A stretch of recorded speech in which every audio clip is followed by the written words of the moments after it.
So usually with elbow tendinitis, we get that pain right around the outside or right around the inside here, golfer's elbow or tennis elbow.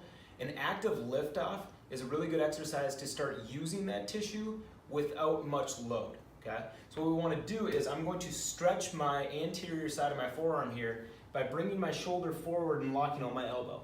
Then what I wanna think about is I'm going to actively try to lift up my hand, and I'm really bad at this, as I try to, yes, I'm trying to actively lift that up, as I'm unloading that tissue, and finally, eventually, I'm able to get my hand to lift up and off the surface, right? So as you can see, I'm kind of shaking here. What I'm trying to do is use my posterior forearm muscles to disengage or stretch my anterior forearm muscles. So very similar for the opposite side. What I want to do is try to activate or engage my anterior forearm muscles to stretch my posterior side.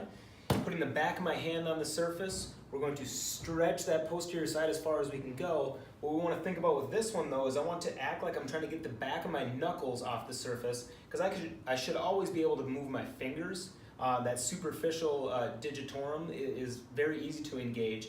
Getting the knuckles off is our goal here. So what that looks like is I'm stretching here, feeling a nice stretch across that posterior side of my forearm. I'm going to actively try to lift off as I back up, and right there I'm able to get my knuckles off the surface and I'm engaging the anterior side of my forearm. The last nice little exercise for forearm pain and forearm tendinitis, golfer's elbow and tennis elbow, is to eccentrically unload those.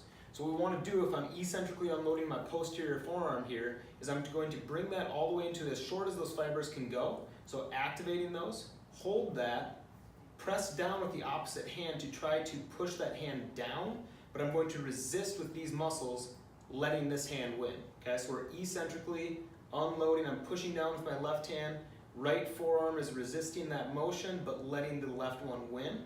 Then to flip that around for the anterior side of the forearm, we're going to bring that one into flexion, push down again, use the anterior side muscles here to resist that motion, but let that left hand win.